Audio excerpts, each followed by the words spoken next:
Good morning. Welcome to the Lowdown. I'm your host, Dob Low.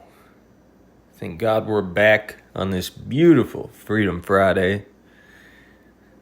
Looking like a pretty old sunrise out there. But you know what they say. Red in the morning, sailor's warning.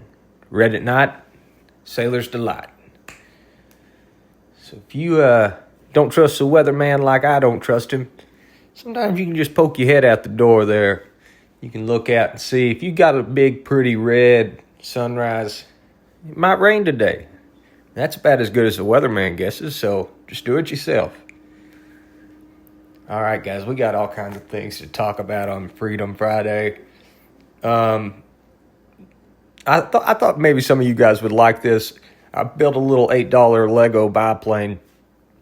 And when I'm getting ready about 3 minutes before the show, while I'm thinking about all the things I need to be thinking about and kind of getting that going, I sit here and I just spin this propeller like a fidget spinner, which is why I bought it.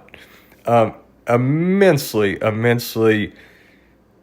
good for my brain just to calm it down a little bit, dial that knob back. All right, guys, let's get into it a little bit.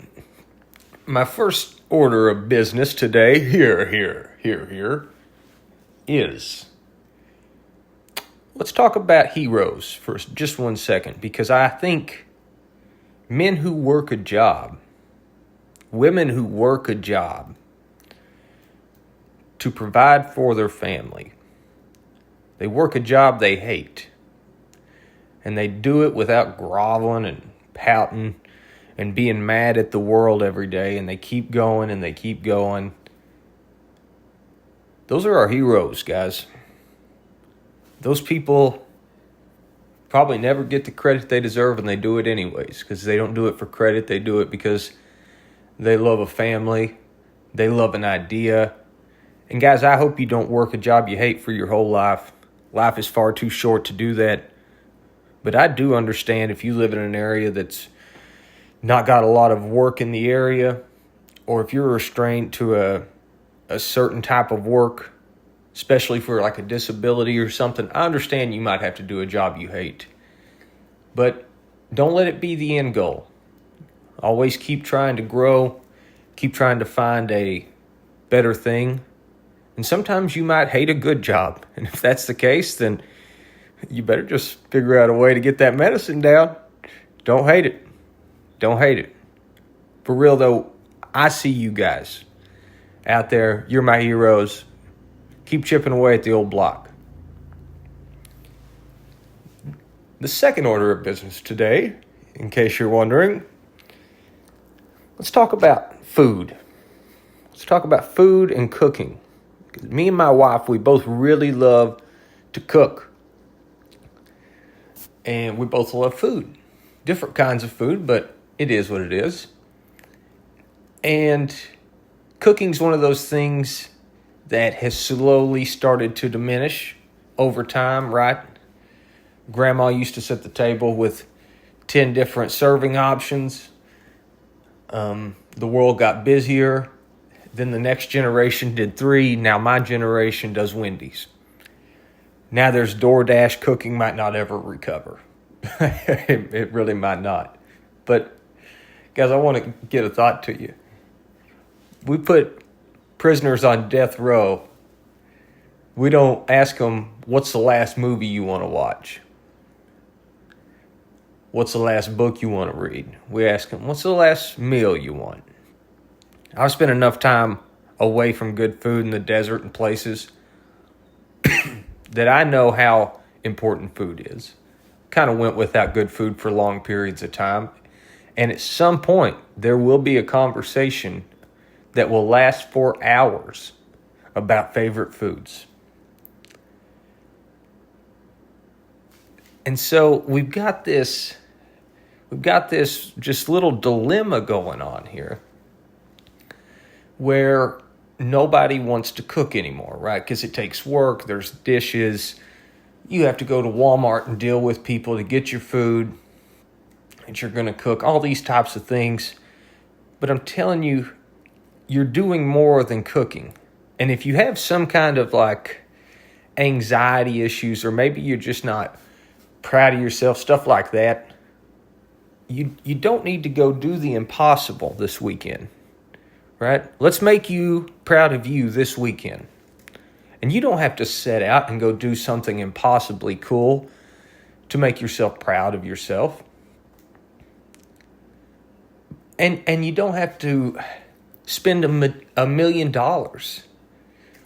But you might not feel proud of yourself because you've not done anything to feel proud of in a while.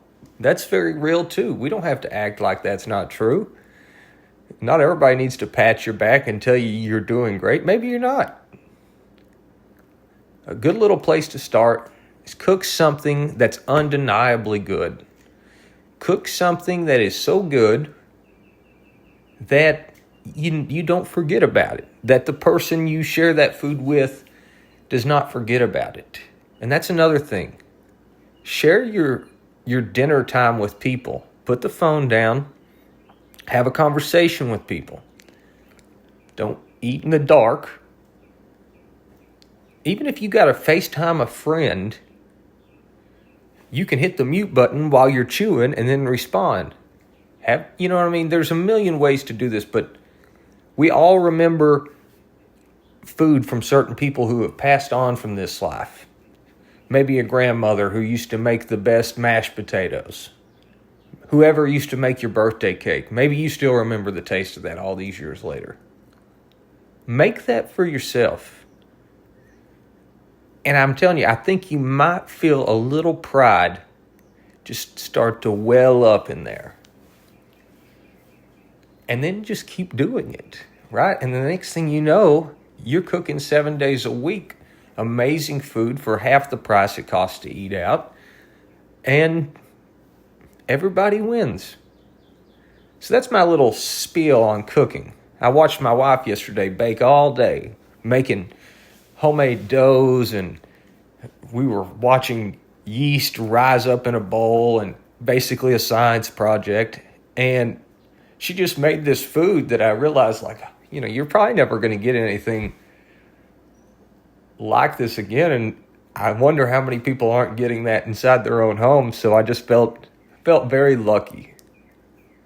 I love food. We all do. And so do that for yourself. All right, let's get on to a little news today, guys. Looks like ICE raided a California marijuana farm. In the process, they found 10 juveniles, 10 children working. 8 of them were unaccompanied. Okay, so that brings us into a conversation. Everybody is very upset in different areas of manual labor because they say that these people cannot be replaced. They can't afford to pay Americans. Well, I think you have to. And I think you need to get over it. I think it's time that Americans maybe understand you have to do less desirable work on the path to work you enjoy that's not so rough and tough. And if you've got to make minimum wage while you do that to pay your bills, then you make minimum wage. That's my speech to the people that aren't filling those jobs, the Americans that won't do that work for that money. Listen, I've made more money than most people in a year, and I have also went and baled hay when times got hard. Because I'm not above any type of work. At the end of the day, the only thing I'm worried about is paying my bills, not my personal pride. To the farmer, to the construction manager. Guys, we will never fix the problem if you do not first start fixing the problem. I understand that it might cost your business a little bit more money.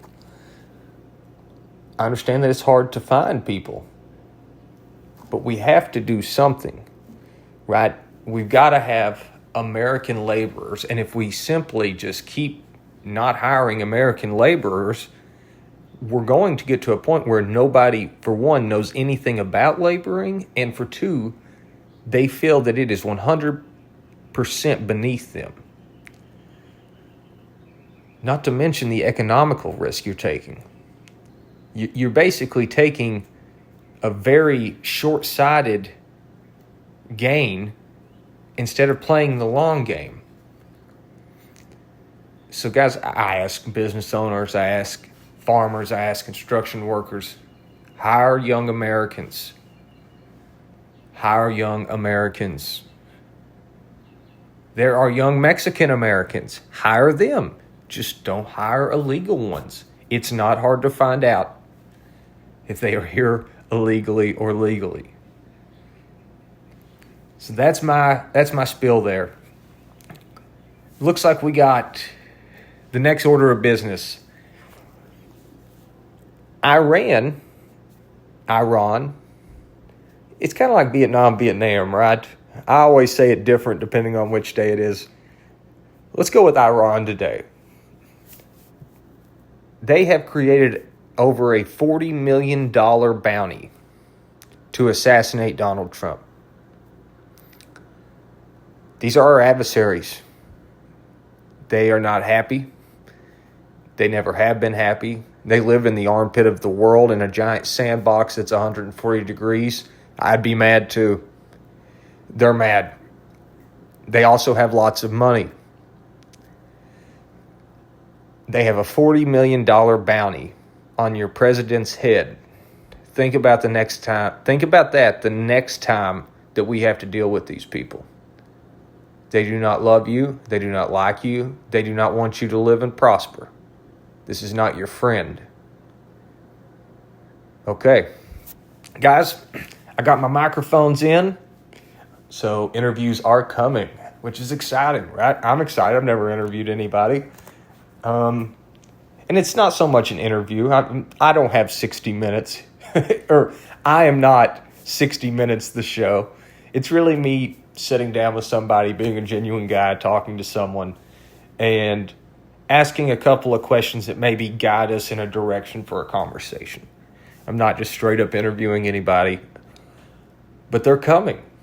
And I'm super stoked for that. I hope you guys are. Share this podcast, guys. Get it out. If you're really listening every day, tell people. Help me out. Share if you care. Share if you dare. All right. Song of the day on this old Freedom Friday. Woo! I love Freedom Friday. Is Taj Mahal's Statesboro Blues. Maybe play that while you're cooking some of that food we talked about earlier. Guys, I love you. Hope you have an awesome weekend. We'll catch you later. See you soon, you big baboon.